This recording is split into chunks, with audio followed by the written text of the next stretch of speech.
Hello दोस्तों, मैं राहुल आपका अपना यूट्यूब चैनल ब्रेन एक्सपर्ट में मैं स्वागत करता हूं। दोस्तों, आज पढ़ेंगे हम आपके 11th क्लास का दूसरा चैप्टर संबंध और फलन का एक्सरसाइज 2.2 का कंप्लीट कॉन्सेप्ट के बारे में। किसके बारे में पढ़ेंगे? एक्सरसाइज 2.2 का कंप्लीट कॉन्सेप्ट के बारे में। इसके अंतर्गत हम यहाँ पे आपके संबंध और फलन के अंतर्गत एक्सरसाइज 2.2 का कॉन्सेप्ट देंगे और साथ ही साथ फिर अगला वीडियो के अंतर्गत हम उसका कंप्लीट सॉल्यूशन देंगे। चलिए, इसके अंतर्गत देखिएगा, आप यहाँ पे सबसे पहले लिखा हुआ है यहाँ पर संबंध और फलन। ये आपके दूसरा चैप्टर का नाम है, जो कि इंग्लिश में हम इसको रिलेशन एंड फंक्शन बोलते हैं। यहाँ पे देखिए कॉन्सेप्ट विथ एग्जाम्पल होगा, जो एक्सरसाइज 2.2 का होगा।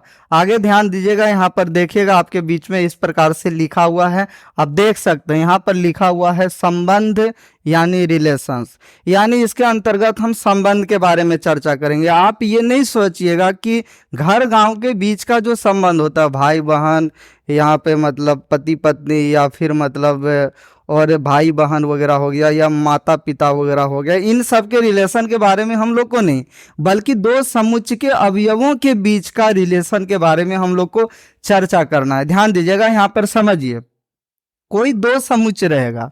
यहाँ पर इसके अंतर्गत देखिए कितने समुच्चय होंगे? दो समुच्चय होंगे। जैसे a इक्वल टू, यहाँ पर ध्यान दीजिए, सपोज डेट हमने यहाँ लिख दिया 1 2 3 बोलिएगा, लिख दिया।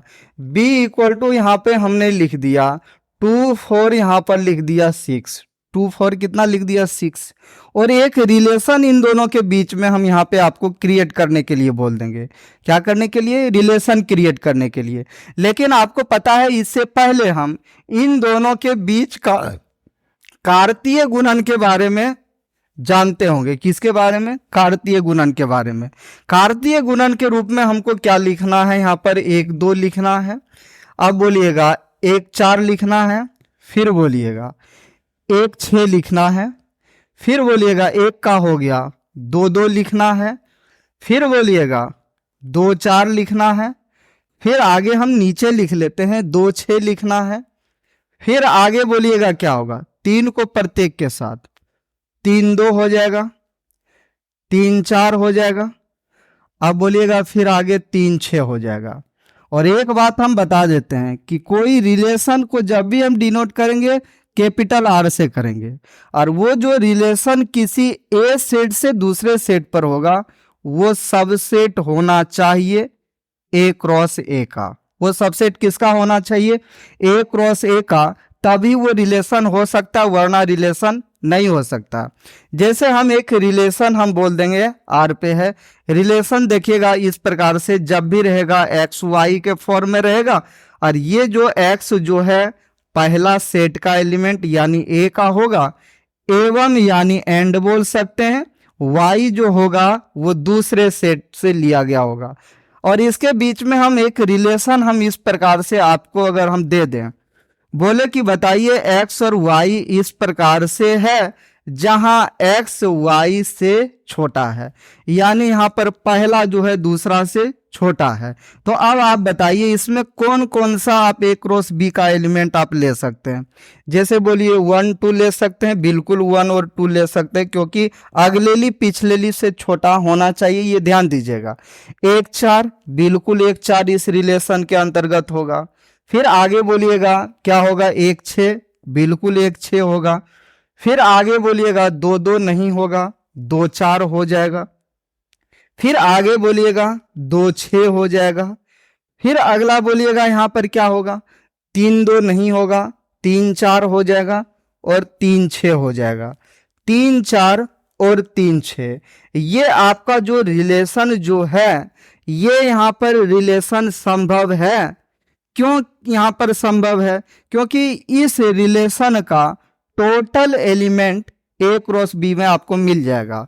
जैसे यहाँ 1 2 है तो 1 2 यहाँ है, 1 4 1 4 यहाँ है, 1 6 1 6 यहाँ है, 2 4 2 4 यहाँ है, 2 6 2 6 यहाँ है, 3 4 3 4 यहाँ है, 3 6 यहाँ पे है, इसलिए ये रिलेशन होगा। आगे ध्यान दीजिए, जैसे हम यहाँ पे आपसे पूछेंगे A इक्वल टू, यहाँ पर हम दे दें सपोज डेट, छोटा यहाँ पर लेते हैं, ज्यादा नहीं लेते हैं, बड़ा सेट एक 2 4 लिख लेते हैं, यहाँ ए भी लिख लेते हैं। तो इसके लिए ए क्रॉस बी क्या होगा आपको पता है, यहाँ पे होगा 2a होगा। अब बताइएगा अगला क्या होगा, 2b होगा। फिर अगला बोलिएगा क्या होगा, 4a होगा। फिर अगला बोलिएगा क्या होगा, 4b होगा। यहाँ पे रिलेशन 2 4 रिलेशन देते हैं, कौन रिलेशन है कौन रिलेशन नहीं है, ए सेट से बी सेट पर आपको बताना है। पहला नंबर देखिएगा, यहाँ आर इस प्रकार से अगर हम दे दें, R1 लिख लेते हैं, यहाँ पर 2a लिख लेते हैं, यहाँ पर 3a लिख लेते हैं, यहाँ पर बोलिएगा 4b लिख लेते हैं। हम आपसे पूछेंगे बताइए ये रिलेशन है, तो आप बोलिएगा सर ये रिलेशन नहीं है। क्यों रिलेशन नहीं है, क्योंकि 2a तो ऊपर में है, 3a यहाँ पर नहीं है, यानी ये रिलेशन नहीं हो सकता। दूसरा नंबर R2 अगर हम इस प्रकार से लिख लें, अगर यहाँ लिख लें 2b लिख लें और साथ ही साथ यहाँ बोलिएगा 4a लिख लें, अब पूछें ये रिलेशन है, बोलेगा हाँ सर ये रिलेशन है, क्योंकि इसका टोटल एलिमेंट ऊपर में यहाँ मिल जाएगा, ये रिलेशन है। तीसरा नंबर हम आपके बीच में लिख दें R3 बराबर, अगर लिख दें A2 लिख दें और यहाँ पर लिख दें ए, ध्यान दीजिएगा A2 लिख दें और यहाँ पर बोलिए A4 लिख दें और पूछें बताइए ये रिलेशन है, बोलिएगा ये रिलेशन नहीं है, क्योंकि यहाँ 2a है और यहाँ यहाँ 2a है, यहाँ A2 है, जबकि A2 और 2a में अंतर है, इसलिए यहाँ पर ये दोनों ये तीसरा भी रिलेशन नहीं हो सकता। चौथा नंबर हम इस प्रकार से अगर हम दे दें R4 इक्वल टू दे दें, हम यहाँ पे लिख दें अगर सपोज डेट 4a लिख दें और फिर बोलिएगा यहाँ पर लिख दें 2b लिख दें और फिर यहाँ पर हम लिख दें 2a लिख दें और आपसे पूछे ये रिलेशन है, तो बोलिएगा हाँ सर ये रिलेशन है, क्योंकि इसका total element a cross b में है। यानी हम साफ सुथरा आपको ये समझा सकते हैं कि कोई रिलेशन R ए सेट से बी सेट पर तभी वो रिलेशन कहला सकता है जब वहाँ पे वो रिलेशन जो होगा उसका टोटल एलिमेंट जो ए क्रॉस ए में होना चाहिए। ये ध्यान दीजिए, जो रिलेशन जो होगा ए से किस पर, बी पर, ए से किस पर, बी पर। यही अगर हम यहाँ इस प्रकार से लिख दें, कोई रिलेशन R ए सेट पर संबंध तब होगा, ए सेट पर एक ही बार बोला जाए, एक ही सेट बोला जाए तो ए क्रॉस ए लेंगे और यहाँ हम लिखेंगे ए पर हम लिख सकते हैं, या फिर हम बोल सकते हैं ए से ए पर, ए से कहाँ, ए पर। ये दोनों बात हम बोल सकते हैं, ये बात आपको ध्यान रखना है। चलिए देखिए यहाँ पर इस प्रकार से डेफिनेशन है, आप देख के समझ सकते हैं। देखिएगा यहाँ पर लिखा हुआ है, समझिएगा। कोई संबंध R किसी अतिरिक्त समुच्चय यानी जिसमें अवयव होना चाहिए ए से, ध्यान दीजिएगा, ए से समुच्चय बी पर कार्तीय गुणन ए क्रॉस बी का उपसमुच्चय कहलाता है। यानी वो उपसमुच्चय होगा तभी रिलेशन होगा, वरना रिलेशन नहीं होगा। यानी R जो होगा subset of A cross B होगा। देखिएगा यहाँ पर सबसे पहला एग्जाम्पल देखिएगा, आपके बीच में इस प्रकार से लिखा हुआ है, आप देख सकते हैं। यहाँ निम्न में कौन संबंध है, निम्न में कौन संबंध है जांच कीजिएगा। ऑन सेट ए यानी समुच्चय ए पर, और यहाँ पर ध्यान दीजिएगा यहाँ पर सेट ए यानी समुच्चय ए से समुच्चय बी पर। देखिए यहाँ पर क्या बताइएगा, इसमें बोलिएगा ए क्रॉस यहाँ बी क्या होगा, हम समझाने के लिए यहाँ निकाल देते हैं। एक बोलिएगा 4, अब बोलिएगा यहाँ पर क्या होगा, अब बोलिए 1 5 हो जाएगा, फिर बोलिएगा 2 4 हो जाएगा, फिर आगे बोलिएगा 2 5 हो जाएगा, फिर आगे बोलिएगा 3 4 हो जाएगा, फिर आगे बोलिएगा 3 5 हो जाएगा। यही सब अवयव जिसमें होगा वही रिलेशन होगा, वरना रिलेशन नहीं होगा। देखिएगा 1 4 1 4 है, 1 5 1 5 है, 3 4 नहीं, 3 4 भी है, यानी ये रिलेशन है। 1 4 है, 4 5 नहीं है, तो ये रिलेशन नहीं है। 1 1 तो है ही नहीं, रिलेशन नहीं है। 1 5 बोलिएगा है, 2 5 यहाँ पे है, अब बोलिएगा 3 5 यहाँ पर नहीं है, 3 5 है, 2 4 बोलिएगा 2 4 है, 3 4 भी है, ये भी रिलेशन है, यानी R1 और R4 रिलेशन है। बाकी यहाँ पर जो भी है वो रिलेशन R2 और R3 नहीं है रिलेशन। अब एक बात और आपको बताते हैं, बिना A क्रॉस B निकाले हम कैसे चेक करेंगे। आपको एक बात बताते हैं, जब भी चेक करना होगा फर्स्ट एलिमेंट ए सेट में होना चाहिए। जैसे देखिएगा 1 1 3 यहाँ है ही। अब बोलिएगा 4 5 4, 4 5 4, 4 2 बार बोले 5 बार बोले है ही, यानी ये यहाँ पर होगा। अब अगला देखिएगा यहाँ पर 1 4 3, 1 है 4 नहीं है, यहाँ गड़बड़ ये हो गया। अब आगे ध्यान दीजिएगा, इसमें देखिएगा आगे तो चेक करना है ही नहीं। 1 2 3, यहाँ पर 1 2 3 है। अब बोलिएगा 1 2 3 अगला में नहीं है, ये सब तो है ही नहीं, ये भी नहीं होगा रिलेशन। अगला बोलिए 1 2 3 2 3, 1 2 3 2 3 है ही। अब बोलिएगा 5 5 5 4 4, 10 बार की हजारों बार बोलेंगे तो कोई फर्क नहीं पड़ेगा, यानी ये रिलेशन होगा। इस प्रकार से हम यहाँ पर लिख सकते हैं। आप देखिएगा क्या लिखा हुआ है, देख सकते हैं। यहाँ R1 और R4 संबंध है, लेकिन R2 R3 संबंध नहीं है, क्योंकि R2 तथा R3 A क्रॉस B का उपसमुच्चय नहीं है, क्योंकि सारा अवयव उसमें नहीं है। चलिए अगला एग्जाम्पल इस प्रकार से है, आप देख सकते हैं। आप इसमें बताइए निम्न में कौन कौन संबंध है, जांच कीजिए। किसी समुच्चय A बराबर इतना पर, अब दोनों देखिएगा A क्रॉस B में A और B के स्थान पर A ही सेट काम करेगा, ये बात ध्यान देना है। चलिए चेक कीजिए, इसी का सब अवयव रहना चाहिए। A B C है ही। अब बोलिए A B C है ही, यानी ये पहला है। अब अगला बोलिएगा A C B है ही, लेकिन आगे बोलिएगा D नहीं है, ये रिलेशन नहीं हो पाएगा। अब आगे ध्यान दीजिएगा, बोलिए B C C B है। अब आगे बोलिएगा A B है, ये संबंध होगा। आगे बोलिएगा यहाँ A B C A D गड़बड़ा देगा, ये यहाँ पर रिलेशन नहीं होगा, यानी यहाँ पर दूसरा और चौथा रिलेशन नहीं होगा, जबकि पहला और तीसरा यहाँ पर रिलेशन है। चलिए आगे ध्यान दीजिए, देखिए इस प्रकार से लिखा हुआ है, आप देख सकते हैं। यहाँ पर देखिएगा फर्स्ट और क्या है, 3, R1 और R3 संबंध है, लेकिन R2 R4 संबंध नहीं है, क्योंकि R2 तथा R4 A क्रॉस B का उपसमुच्चय नहीं है। आगे ध्यान दीजिए, इसके बाद देख सकते हैं कुछ इंपॉर्टेंट पॉइंट्स है, इस पॉइंट्स के बारे में हम लोग को चर्चा करना है।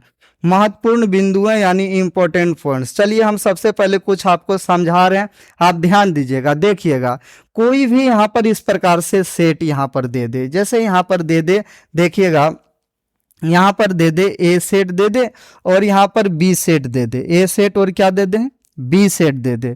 A सेट में मान लेते हैं यहाँ पर कुछ एलिमेंट है, चलिए ध्यान दीजिए, मान लेते हैं 1 2 3 है। B सेट में यहाँ पर ध्यान दीजिएगा, मान लेते हैं 2 है, 4 है, 6 है और क्या है, 8 है। यहाँ पर बोलिएगा एक रिलेशन भी यहाँ पर क्रिएट किया जाएगा, ध्यान दीजिएगा। यहाँ पे देखिएगा हम इस प्रकार से हम लिख दिए सपोजिडेड, ये आपका A सेट हो गया, ये आपका B सेट हो गया। A सेट में 1 2 यहाँ पे 3 हो गया, यहाँ बोलिएगा 2 4 6 और क्या होगा, 8 हो गया। आपको एक बात हम बता देते हैं, यहाँ पे ध्यान दीजिएगा, जो होगा वो प्रांत होगा। क्या होगा, प्रांत, जिसको इंग्लिश में हम डोमेन बोलेंगे। क्या बोलेंगे, डोमेन बोलेंगे। और यहाँ पे होगा आपका कोडोमेन यानी सह प्रांत। यहाँ पे क्या होगा, सह प्रांत होगा। ध्यान दीजिएगा, यहाँ पर सह प्रांत होगा, यानी उसको इंग्लिश में हम क्या बोलेंगे, कोडोमेन बोलेंगे। यानी इसका टोटल एलिमेंट जो होगा वो सह प्रांत होगा। और साथ ही साथ यहाँ पे आपको परिसर भी मिल जाएगा। यहाँ पे आपको क्या मिलेगा, परिसर, जिसको इंग्लिश में हम क्या बोलेंगे, रेंज। और एक बात ध्यान दीजिएगा, रेंज का जो है टोटल एलिमेंट जो है वो कोडोमेन में होना चाहिए, कोडोमेन में होना चाहिए, ये शर्त है। यानी परिसर का टोटल एलिमेंट जो होना चाहिए वो कहाँ होना चाहिए, सहप्रांत में होना चाहिए। साथ ही साथ आपको एक बात बता देते हैं, यहाँ पे जो भी एलिमेंट रहेगा वो x कहलाएगा, यहाँ पे जो भी एलिमेंट रहेगा y कहलाएगा। और एक बात और बताते हैं, यहाँ पर जो भी एलिमेंट रहेगा वो पूर्व प्रतिबिंब के रूप में होगा। वो किसके रूप में होगा, पूर्व प्रतिबिंब के रूप में, जिसको इंग्लिश में हम प्री इमेज बोलेंगे। इंग्लिश में क्या बोलेंगे, प्री इमेज बोलेंगे। अब यहाँ पर देखिएगा जो भी एलिमेंट रहेगा उसको हम यहाँ पे केवल प्रतिबिंब बोलेंगे। क्या बोलेंगे? प्रतिबिंब बोलेंगे। यानी यहाँ पर जो होगा उसको इंग्लिश में हम क्या बोलेंगे? इमेज बोलेंगे। इंग्लिश में क्या बोलेंगे जी? इमेज बोलेंगे। यानी हम साफ सुथरा ये बोलेंगे कि y का जो है यहाँ पर इमेज, यानी y का पूर्व प्रतिबिंब कौन कहलाएगा? यहाँ पे x कहलाएगा और x का प्रतिबिंब y कहलाएगा। अगर x को a समझें, y को b समझें, तो बोलिए x का यहाँ पर बोलिएगा। जैसे हम यहाँ इस प्रकार से लिखें, साफ सुथरा समझ जाइए। ये पहला घटक है, ये दूसरा घटक है। अब आप बताइएगा ये x और ये y में ये x क्या है? यहाँ पर बोलिए पूर्व प्रतिबिंब है। ये क्या है? पूर्व प्रतिबिंब, आप देख सकते हैं। अब बोलिएगा ये y यहाँ पर क्या है? प्रतिबिंब। y क्या है? प्रतिबिंब है। आप यहाँ पे समझिएगा, x का प्रतिबिंब y होगा और y का पूर्व प्रतिबिंब क्या? x होगा। ये बात आपको समझना है। अगर हम यहाँ a लिख देंगे और b लिख देंगे, जैसे यहाँ a b लिख देंगे, तो आप इसको इस प्रकार से समझिएगा, a का प्रतिबिंब b है और b का पूर्व प्रतिबिंब बोलिएगा a है। यानी प्रथम घटक को द्वितीय घटक का पूर्व प्रतिबिंब और द्वितीय घटक को प्रथम घटक का क्या बोलेंगे? प्रतिबिंब बोलेंगे। यह बात समझना है। चलिए अब ध्यान दीजिएगा, प्रांत सहप्रांत वगैरह के बारे में हम समझाते हैं और परिसर। जैसे यहाँ एक रिलेशन इस प्रकार से अगर दे दे, जैसे वो x y के रूप में हो और बोल दे यहाँ कि y जो होगा वो x+1 होगा, x+1, और साथ ही साथ x जो लिया गया है वो a सेट से। तो देखिए कैसे हम संबंध यहाँ क्रिएट करेंगे। x का वैल्यू यहाँ से रखना, x का वैल्यू रख देंगे तो 1 और 1 क्या होगा? 2। इस 1 को 2 के साथ मिला देंगे। बोलिएगा यस सर। अगर आपकी x का वैल्यू रख दें यहाँ 2, x का वैल्यू यहीं से हमको लेना है, इस घर से लेना है, और y का वैल्यू इस घर में निकलेगा। बोलिए x का वैल्यू 2 रखेंगे तो 2 के लिए 4, 2 का प्रतिबिंब 4 हो जाएगा। अब बोलिए 3 के लिए क्या हो जाएगा? 6 हो जाएगा। आपसे कोई अब पूछेगा बताइए यहाँ प्रांत किसको बोलेंगे? प्रांत। प्रांत बराबर यहाँ पे हो जाएगा 1 2 3। अब बोलिएगा कोई आपसे पूछे सहप्रांत क्या होगा, तो सहप्रांत बराबर बताइएगा यहाँ पर क्या होगा? बताइए फटाफट। सहप्रांत बराबर हो जाएगा 2 4 6, 2 4 और 6 और साथ ही साथ 8 हो जाएगा। अब बोलिए परिसर जो होगा वो परिसर क्या क्या होगा? तो परिसर देखिए यहाँ पर जो जो प्रतिबिंब होगा वही परिसर होगा, यानी 2 4 6। हम रिलेशन में सबसे पहले इस प्रकार से लिख सकते हैं 1 2, बोलिएगा यस सर। फिर 2 4 लिख देंगे, 2 4 लिख लेंगे। फिर बोलिएगा 3 6 लिख लेंगे, कोई दिक्कत नहीं। आपको एक बात बतला देते हैं, साफ सुथरा आप समझिए। प्रथम घटक जो होगा ये होगा प्रथम घटक, प्रांत को बोलेंगे प्रथम घटक। कौन सा घटक? प्रथम घटक। और परिसर को बोलेंगे द्वितीय घटक, परिसर को बोलेंगे द्वितीय घटक। आप सहप्रांत नहीं समझिएगा। और सहप्रांत को बोलेंगे बी का सारा अवयव। बी का क्या बोलेंगे? सारा अवयव। समुच्चय बी का सारा अवयव। समुच्चय किसका सारा अवयव? बी का सारा अवयव। यानी बोलिएगा यहाँ पर क्या हो जाएगा? 1 2 3 प्रांत हो जाएगा, 2 4 6 परिसर हो जाएगा, बी सेट का टोटल अवयव 2 4 6 8 क्या हो जाएगा? सहप्रांत हो जाएगा। अब बोलिएगा इस सेट में क्या होगा? पूर्व प्रतिबिंब। इस सेट में प्रतिबिंब, यानी प्रांत के सारे अवयव का प्रतिबिंब होगा और सहप्रांत में जो भी अवयव होगा उसका बोलिएगा पूर्व प्रतिबिंब मिलेगा। हालांकि सहप्रांत में आपको मिलेगा क्या? परिसर मिलेगा। आपको यहाँ बताएं कि परिसर देखिए सबसेट सहप्रांत का होता है, यानी परिसर का टोटल एलिमेंट सहप्रांत में होता है। देखिए यहाँ पर इसका टोटल एलिमेंट इसमें है, बोलिएगा यस सर है। चलिए आगे ध्यान दीजिएगा, इस प्रकार से देख सकते हैं। यहाँ पर देखिए लिखा हुआ है, देखिएगा कर्मिक युग्म का दूसरा घटक पहला घटक का प्रतिबिंब अभी तुरंत हमने समझाया, ये ए और ये बी। अब बोलिएगा ये प्रतिबिंब होता है, क्या होता है? प्रतिबिंब। चलिए बी को प्रतिबिंब बोल दीजिए और ए को क्या बोल दीजिएगा? पूर्व प्रतिबिंब। क्या बोलना है जी? पूर्व प्रतिबिंब बोलना है। प्रतिबिंब को इंग्लिश में इमेज बोलेंगे, हम इमेज बोलेंगे, इमेज। और पूर्व प्रतिबिंब को क्या बोलेंगे? प्री इमेज बोलेंगे। क्या बोलेंगे? प्री इमेज बोलेंगे। ए का इमेज बोलिए बी है, बी का प्री इमेज ए है, यही ना बोला गया। दूसरा घटक क्या है? पहला घटक का प्रतिबिंब। देखिएगा बी बराबर ए का प्रतिबिंब, और इसी में आगे बोलिएगा यहाँ पर बदल दिया जाएगा पहला और ये दूसरा, और वहाँ पूर्व प्रतिबिंब हमको मिलेगा। देखिए इस प्रकार से लिखा हुआ है, आप देख सकते हैं यहाँ पर। देखिएगा कर्मिक युग्म का पहला घटक है, दूसरा घटक का क्या मिल गया? पूर्व प्रतिबिंब, जो कि ए बी में ए क्या है? बी का पूर्व प्रतिबिंब है। चलिए अब ध्यान दीजिए, देखिए आपके बीच में लिखा हुआ है, आप देख सकते हैं। मेथड टू राइट रिलेशन, यानी रिलेशन यानी संबंध लिखने का यहाँ पर तरीका, तीन तरीका है। एक रोस्टर फॉर्म में है यानी रोस्टर विधि में, दूसरा समुच्चय निर्माण यानी सेट बिल्डर में, और तीसरा जो होगा वो तीर चिन्ह के रूप में होगा। किस में होगा? तीर चिन्ह के रूप में होगा। चलिए ध्यान दीजिएगा यहाँ पर, समझिएगा। यानी तीर चिन्ह को हम एरो डायग्राम भी बोल सकते हैं। देखिए यहाँ रोस्टर विधि यानी रोस्टर मेथड, रोस्टर मेथड में क्या करना है? कॉमा के साथ सारे एलिमेंट को लिखना है। जैसे ध्यान दीजिएगा यहाँ पर, समझिए, जैसे यहाँ पर कोई रिलेशन आर हो, इस प्रकार से लिखा रहे, जैसे 1 2 लिखा रहे, 2 4 लिखा हुआ रहे। इस कंडीशन में अगर वो लिखा हुआ रहे वो रिलेशन, तो वो रोस्टर विधि में कहलाएगा। किस विधि में कहलाएगा? रोस्टर विधि में। और अगर इसी में देखिए वो रिलेशन आर जो है एक्स वाई दिया हुआ रहे, साथ ही साथ सच डेट रहे, और यहाँ पर बोला जाए कि एक्स जो होगा या वाई जो होगा वो एक्स के दुगना के बराबर होगा, एक्स ए सेट से लिया जाएगा, एवं बोलिएगा वाई जो है बी सेट से लिया जाएगा। सच डेट वाला जो होगा वो समुच्चय निर्माण विधि में होगा। आगे ध्यान दीजिएगा, अगर इस प्रकार से अब बनाया हुआ सेट रहे, जैसे ये ए सेट हो जाए, ये बी सेट हो जाए, यहाँ से ये रिलेशन क्रिएट कर दिया जाए, 1 2 3 लिख दिया जाए, 2 4 6 लिख दिया जाए, एक को 2 के साथ, 2 को 4 के साथ, 3 को 6 के साथ, तो इस प्रकार के जो भी रिलेशन क्रिएट किया जाएगा ये तीर चिन्ह के विधि किया जाएगा, यानी तीर चिन्ह विधि के अंतर्गत किया जाएगा। ये आपका रहा रोस्टर मेथड में। ये कौन सा मेथड?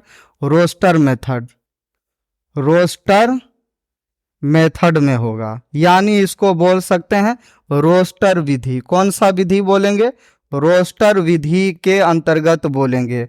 अब ये जो है ये समुच्चय निर्माण विधि, यानी हम लिख सकते हैं सेट बिल्डर। सेट क्या लिखेंगे? Builder method, set builder method बोलेंगे, यानी हम इसको बोल सकते हैं समुच्चय निर्माण विधि। कौन सा विधि? समुच्चय निर्माण विधि। कौन सा विधि जी? समुच्चय निर्माण विधि। और इसको क्या बोलेंगे? एरो डायग्राम मेथड, यानी एरो डायग्राम मेथड, यानी हम यहाँ लिखेंगे तीर चिन्ह विधि। कौन सा विधि लिखेंगे? तीर चिन्ह विधि। इसी तरह से हम लोग को रिलेशन बनाना है और ये इन तीनों के अंतर्गत रखना है, जो कि देखिए दूसरा इस प्रकार से लिखा हुआ है समुच्चय निर्माण विधि, जिसको सेट बिल्डर मेथड बोलेंगे। तीसरा ध्यान दीजिएगा, तीर चिन्ह विधि, एरो डायग्राम मेथड। अभी तुरंत हमने इसके पहले यहाँ पे प्रांत, सहप्रांत और परिसर यानी डोमेन, कोडोमेन, रेंज के बारे में सिखाया, वही यहाँ पे आगे आने वाला है। आप देख सकते हैं यहाँ पर, देखिए आपके बीच में लिखा हुआ है, लेकिन इससे पहले कुछ इंपॉर्टेंट पॉइंट्स होगा, उस पॉइंट्स के बारे में हम यहाँ पर चर्चा करेंगे, तब वो मिलेगा। चलिए ध्यान दीजिएगा, देखिएगा, यदि नंबर ऑफ ए और number of B P Q क्रमशः है, number of A cross B में पी क्यू होगा, तथा संबंधों की कुल संख्या 2 पे पावर क्या हो जाएगा? एन हो जाएगा। 2 पर पावर एन ना लिखकर यहाँ पर 2 पर पावर पी क्यू लिखना उचित होगा। जैसे समझिए ए सेट में अगर यहाँ पर है ए बी है, बी सेट में यहाँ पर बोलिएगा क्या होगा?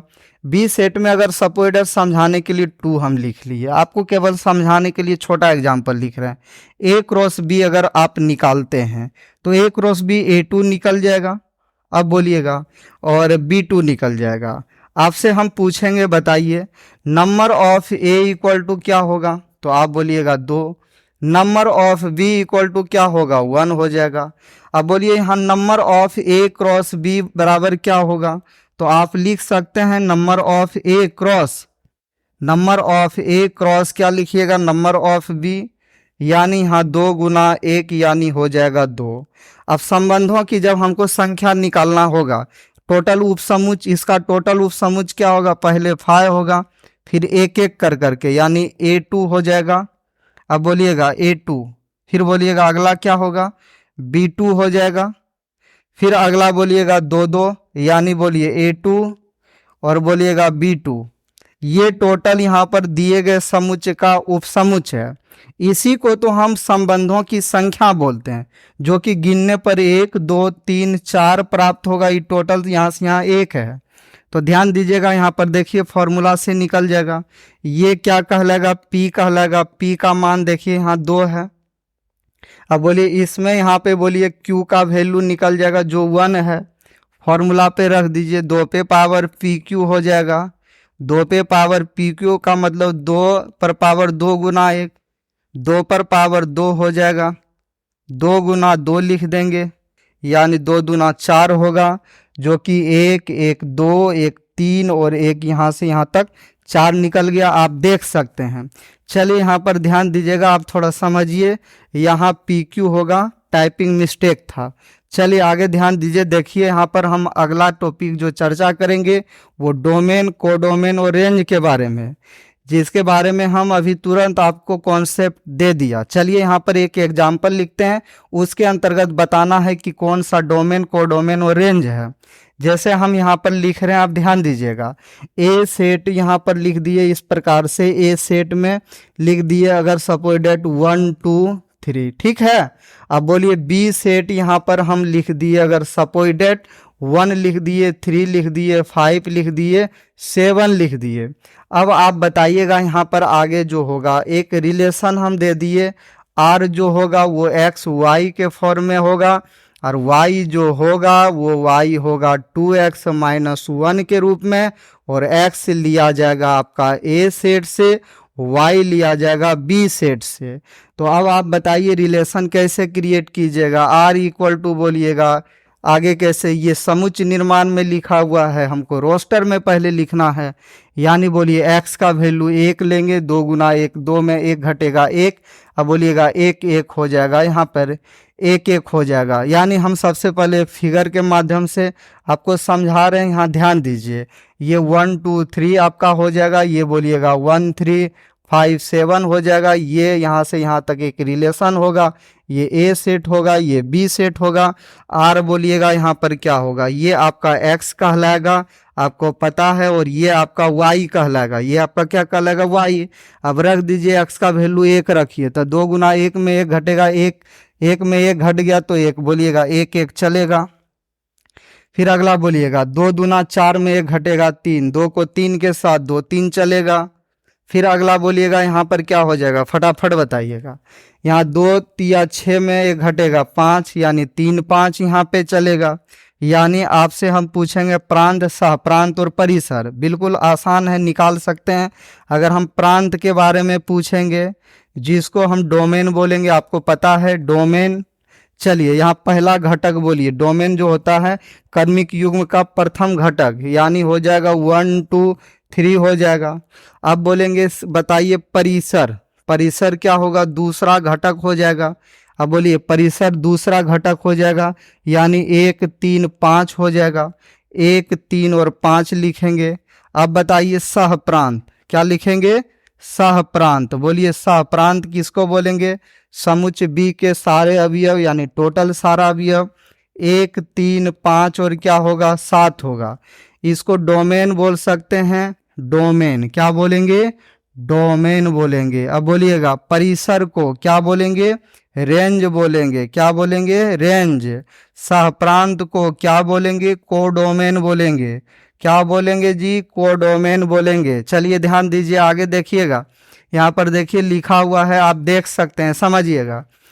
यदि ए तथा बी, यदि ए तथा बी कोई अरिक्त समुच्चय हो तो क्या हो, अरिक्त समुच्चय हो तो देखिए यहाँ पर पहला लिखा हुआ है, देख सकते हैं, किसी समुच्च ए से समुच्च बी पर संबंध आर का पहला जो घटक होगा वो क्या कहलाएगा? प्रांत कहलाएगा। क्या कहलाएगा? प्रांत कहलाएगा। अब ध्यान दीजिए, दूसरा घटक देख लीजिए, यहाँ पर दूसरा घटक, यहाँ पर देखिए दूसरा घटक है जो परिसर कहलाएगा, वो क्या कहलाएगा? परिसर कहलाएगा। अब आगे ध्यान दीजिएगा, इसके बाद देखिए लिखा हुआ है, समुच्च बी का सारा अवयव को क्या बोलेंगे? सहप्रांत बोलेंगे। इसके बाद आगे ध्यान दीजिएगा, यहाँ परिसर का टोटल एलिमेंट कहाँ मिलेगा? सहप्रांत में मिलेगा। चलिए ध्यान दीजिए, एक एग्जाम्पल के माध्यम से आपको हम समझाने की कोशिश करेंगे, समझिएगा। यहाँ देखिएगा, यदि a इक्वल टू दिया है, b इक्वल टू दिया है, यहाँ पर बोलिएगा b है। चलिए देखिएगा, fx इक्वल टू 2x दिया हुआ है। प्रांत, सहप्रांत और परिसर निकालना है। निकालिए न, फटाफट निकल ही जाएगा। बोलिएगा कैसे निकालना है? देखिए इस प्रकार से, यहाँ पर a इक्वल टू दिया है, b इक्वल टू दिया है, यहाँ ये इस प्रकार से देखिएगा एक रिलेशन r यहाँ देना चाहिए, r लिखना चाहिए, क्योंकि रिलेशन के बारे में हम पढ़ रहे हैं। तो बोलिए fx इक्वल टू, यहाँ पर क्या लिखेंगे? fx इक्वल टू लिखेंगे यहाँ पर 2x, यानी r यहाँ पर होना चाहिए, यानी यहाँ y यहाँ पर लिखना चाहिए, y इक्वल टू क्या? 2x। अब बोलिए इस प्रकार से लिख लेंगे। अब आप बोलिएगा x और यहाँ 2x, x का वैल्यू 1 2 3 4 रखेंगे, 1 रखेंगे 2 मिलेगा, 2 रखेंगे 4 3 6 4 8। यहाँ पर बोलिएगा 4 9 यहाँ होगा नहीं, ये टाइपिंग मिस्टेक यहाँ पे है। 4 9 नहीं होगा, टाइपिंग मिस्टेक है, घबराना नहीं है किसी को। यहाँ पर देखिएगा 0 यहाँ पर नहीं होगा, टाइपिंग मिस्टेक है, यहाँ पर समझिएगा। और 5 यहाँ पे नहीं होगा, ये टाइपिंग मिस्टेक है, आप यहाँ पे समझ लीजिए। समझा रहे, प्रथम घटक 1 2 3 4, 1 2 3 4 प्रांत होगा, बाकी 2 4 6 8, 2 4 6 8 और यहाँ पर बोलिएगा 10, ये क्या कहलाएगा? सहप्रांत कहलाएगा, क्योंकि समुच्च बी का सारा अवयव सहप्रांत हो जाता है, लेकिन परिसर में 2 4 6 8 ही होगा। यानी आपको कहाँ कहाँ पे सुधारना है, हम शुरू में सुधार देते हैं, आप स्क्रीनशॉट ले सकते हैं। ये आपका r हो जाएगा, यहाँ पे बोलिएगा y हो जाएगा, y बराबर क्या हो जाएगा? 2x हो जाएगा। यहाँ बोलिएगा x y हो जाएगा।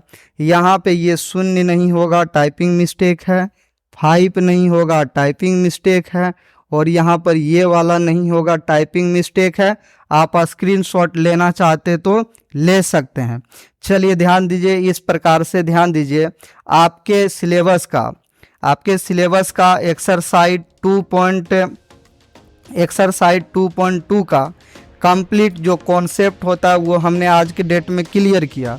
आप चैनल पर अगर नए हैं और साथ ही साथ चैनल को सब्सक्राइब नहीं किए हैं तो चैनल को सब्सक्राइब कर लें, क्योंकि इसमें आपको बेहतर से बेहतर शिक्षा दिया जाएगा। साथ ही साथ एग्ज़ाम के व्यू से इम्पोर्टेंट क्वेश्चन वगैरह हो गया, टेस्ट वगैरह फिर लेने का काम, वो सारे क्रिया को हम आपके साथ लाएंगे। बस आपका केवल सपोर्ट का ज़रूरत है। आप चैनल पे अगर नए हैं तो चैनल को सब्सक्राइब कर लीजिए और साथ ही साथ बेल आइकन को प्रेस कर दीजिए और इसे अपने दोस्तों के बीच में भी शेयर कीजिए। क्या लगता है, शेयर करने में पैसा थोड़ा लगेगा, आप अपने दोस्त के बीच में भी शेयर कर दीजिए। ठीक है, मिलेंगे हम अगला क्लास में इसका सॉल्यूशन के साथ। बाय।